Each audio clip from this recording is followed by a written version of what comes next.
plantações de maconha, mas não as 3 pés de maconha. Você tem plantações extensivas de maconha em algumas universidades.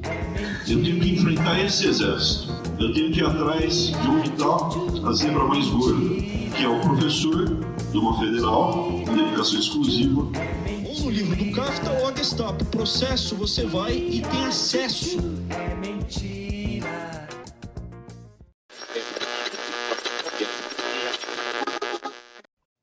Estamos de volta com o nosso segundo episódio do podcast A Voz da Balbúrdia, da Aduf Dourados. O tema de hoje é a pandemia do ensino à distância.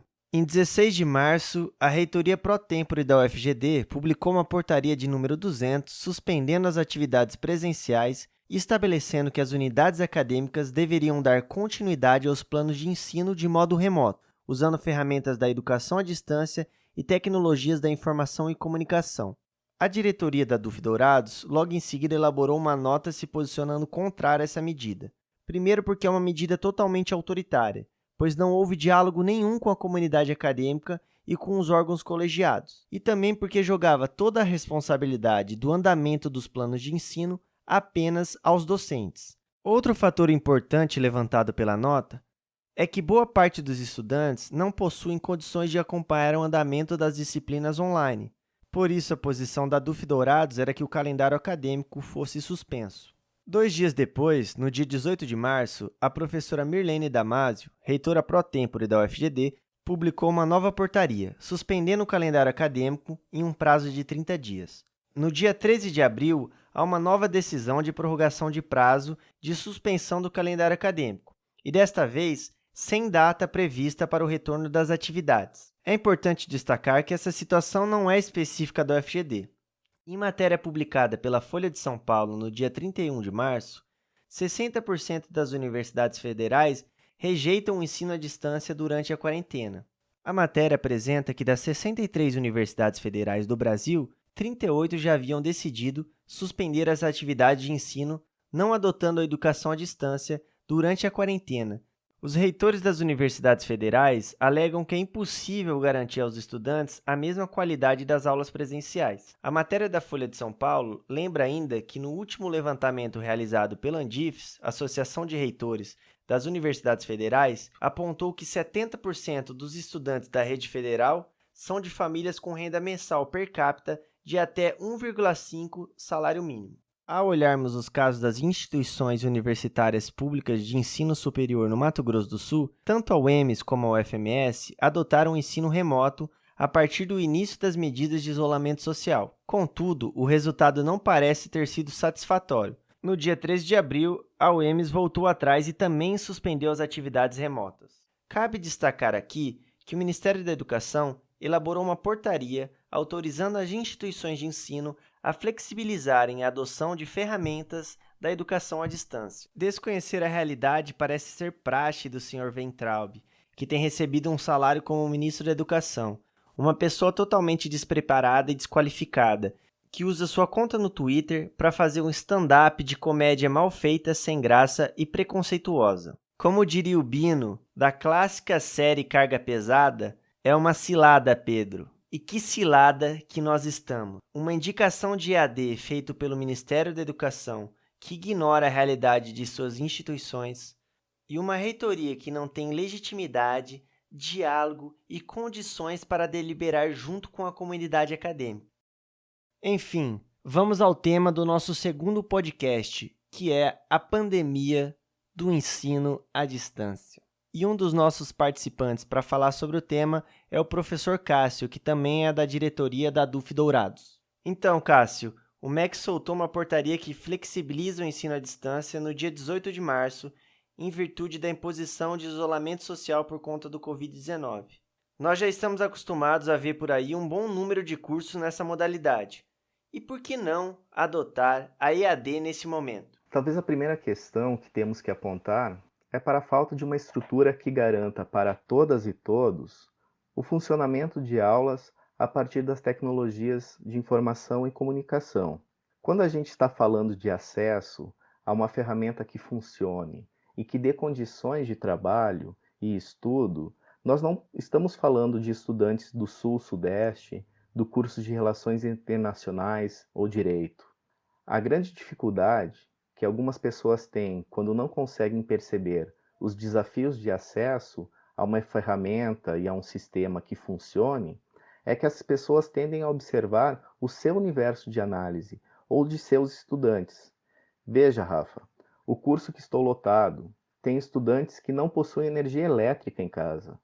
Temos visto e observado uma realidade que somente na reserva indígena de Dourados, 1/3 dos moradores não tem, de forma contínua, água em casa, o que dificulta a realização da higienização das mãos, uma atividade básica na luta contra o Covid.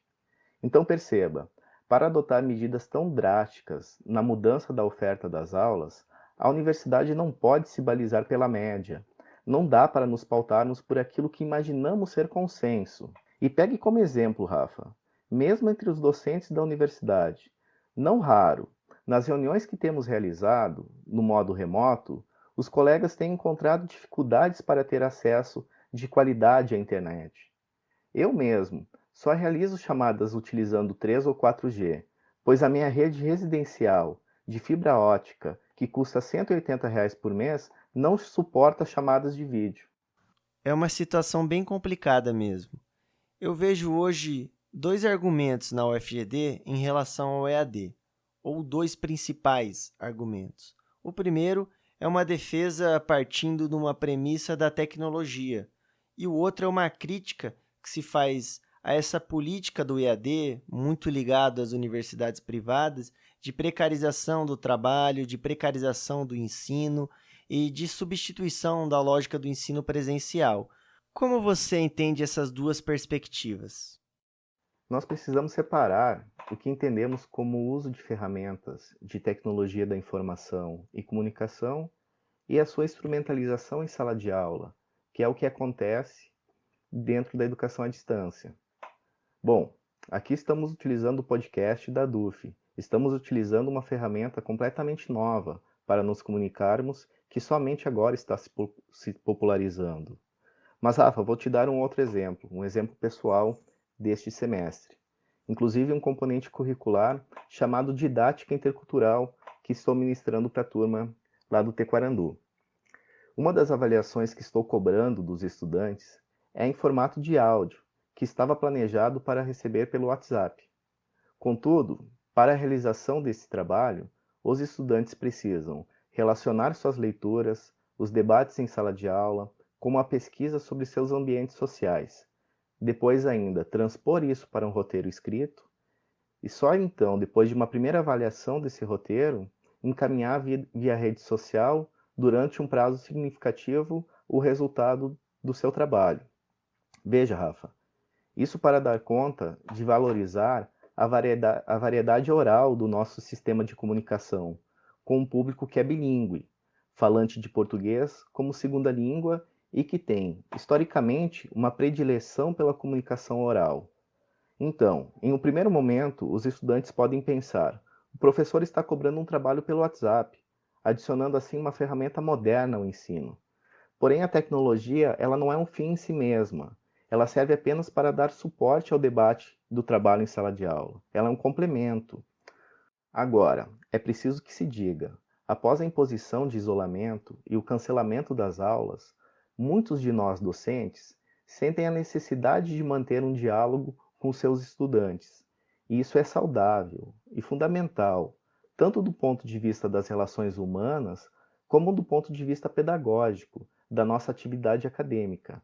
Seja em diálogos em grupos de rede social, seja nas orientações de leituras de textos, em lives com as turmas. Tudo isso é muito bacana, sim, mas o que estamos brigando e o que queremos garantir é que esse contato não pode substituir as aulas presenciais, para depois contar como carga horária para o fechamento do semestre. Necessariamente isso não é aula. Cássio, e como que fica a posição da DUF Dourados? Porque tem essa expansão do EAD a partir das universidades privadas, mas também tem a própria CAPES financiando a EAD nas instituições públicas a partir da Universidade Aberta do Brasil. Enquanto sindicato, temos muitas críticas, mesmo ao modelo UAB, da Universidade Aberta do Brasil, enquanto desenvolvimento de política para as universidades públicas, onde a figura do professor conteudista ou de monitores, e aqui eu faço aspas, criaram um universo de docentes precarizados, pagos em muitos casos com bolsas, fato que não gera vínculo trabalhista com o Estado. Bom, de certo modo, as universidades públicas sempre conseguiram antecipar a precarização trabalhista, pois esses foram os primeiros terceirizados para a atividade fim no serviço público. A precarização dos docentes, tanto em ambientes da UAB, mas principalmente no ensino privado, ocorre quando esses profissionais da educação passam a produzir conteúdos para plataformas e ferramentas, tendo esses conteúdos repetidos para uma centena de turmas, com uma centena de estudantes, ao passo que os docentes nem têm mais controle sobre a quantidade de estudantes, de alunos que assistem às suas aulas. Há ainda um outro elemento, Rafa. Quando pensamos no aprendizado, precisamos entender que ele não acontece de forma espontânea. É preciso um esforço que garanta ao sujeito a chance da aprendizagem. Veja, trabalhos sérios hoje sobre a didática e a neurociência nos levam a perceber que a aprendizagem ocorre na relação estudante-professor, estudante-estudante, estudante-sociedade. Então, a interação é, sem sombra de dúvida, um elemento que devemos considerar no privilégio das aulas presenciais. Cássio, e o que podemos fazer com relação à suspensão das aulas? É possível sugerir alguma saída? Salvar o calendário acadêmico durante a pandemia do Covid-19 não deve ser nossa prioridade. A prioridade nesse momento é salvar vidas. Infelizmente, essa não é só uma gripezinha. Por isso, você que pode deve ficar em casa. E entendemos que a suspensão das atividades acadêmicas também é uma medida que favorece o isolamento social.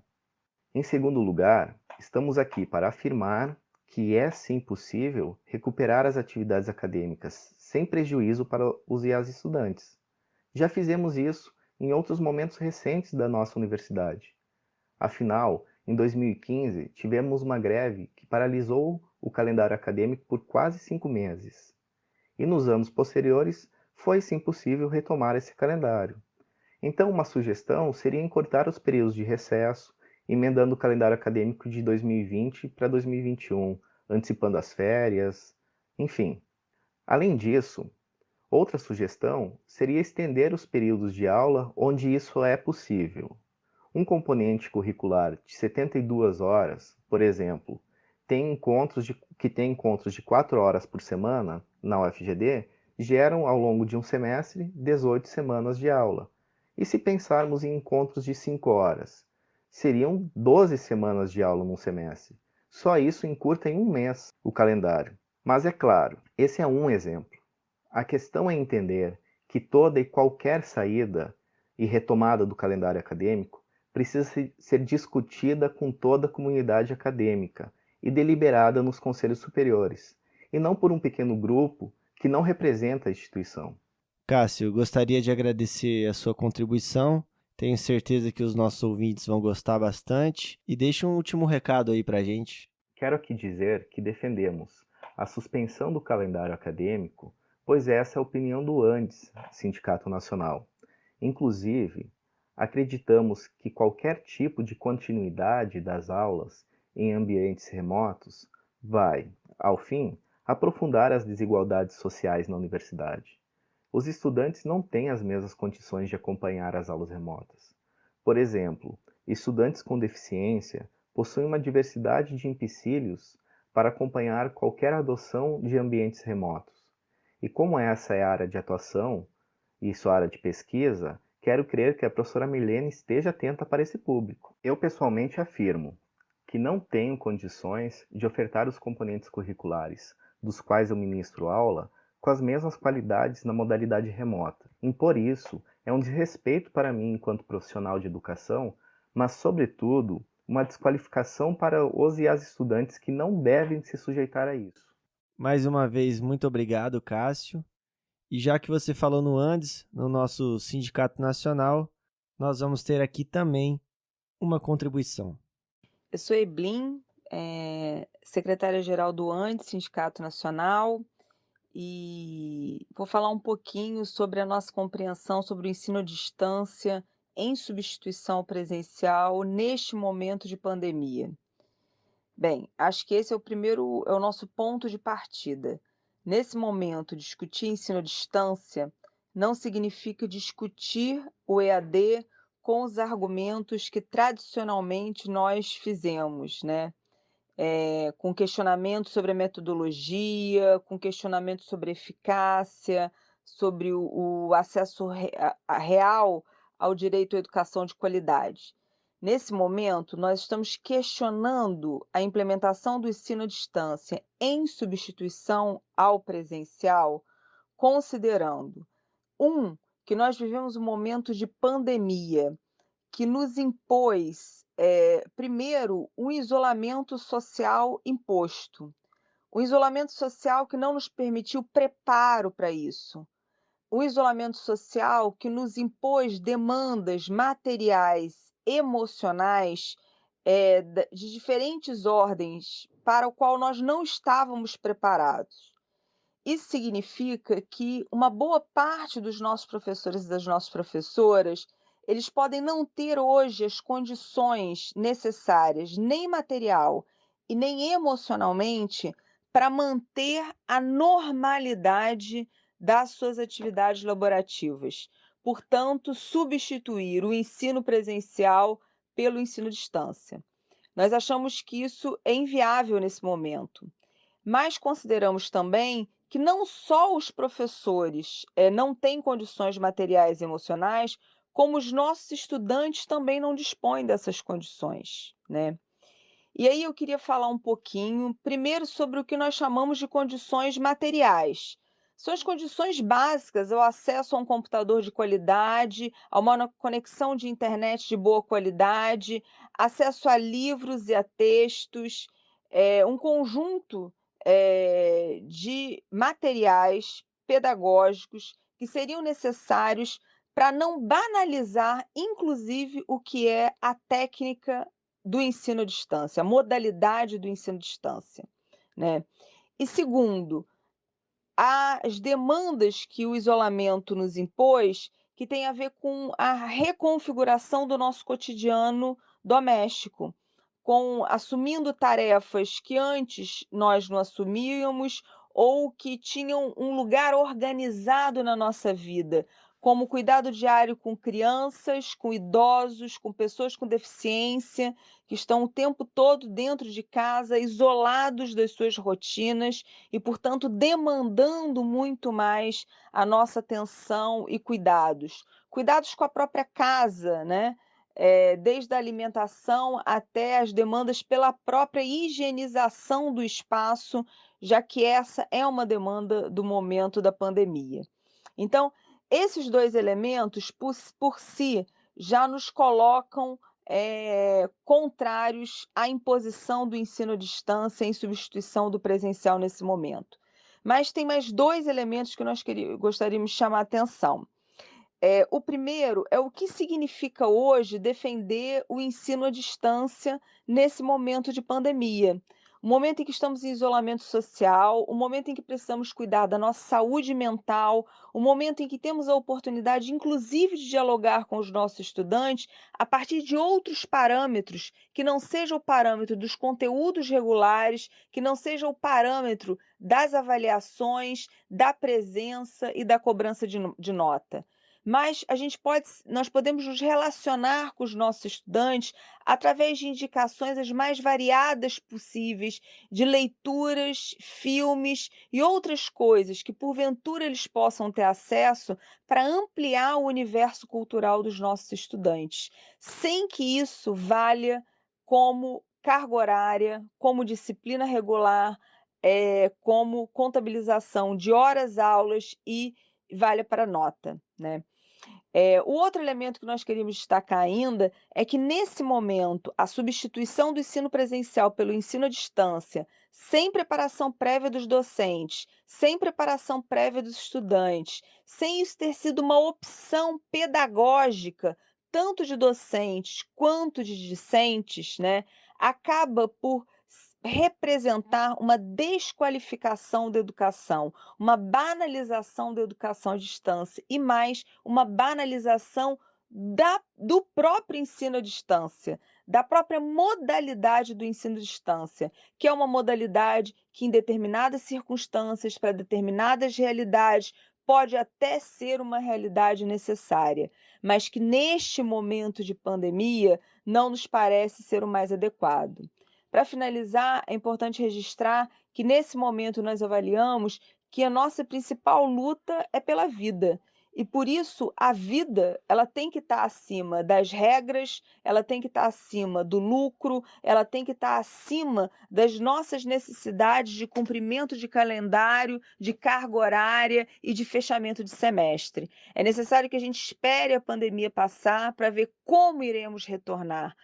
Quantos irão retornar e como estarão as nossas instituições de ensino para que a gente possa, inclusive, pensar em como reorganizar o nosso ano letivo, né? Reorganizar o calendário acadêmico das nossas instituições de ensino. Nesse momento, mais importante é ensinar e praticar a solidariedade.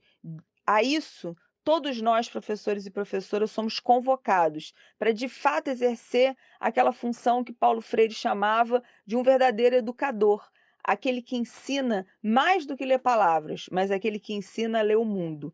Essa é a nossa possibilidade nesse momento de pandemia e nesse momento em que precisamos, acima de tudo, demonstrar que somos capazes de ser solidários e que a universidade pública é o lugar da produção de qualidade, do conhecimento e da ciência pública que pode contribuir para combater a pandemia do coronavírus.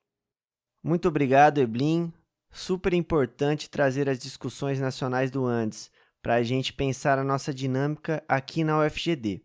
E como esse assunto não atinge apenas as universidades, mas também as escolas, que inclusive estão tendo ensino remoto em substituição ao presencial, contaremos com a participação da professora Gleice, que também faz parte do Sinted, que é o Sindicato Municipal dos Trabalhadores em Educação em Dourados.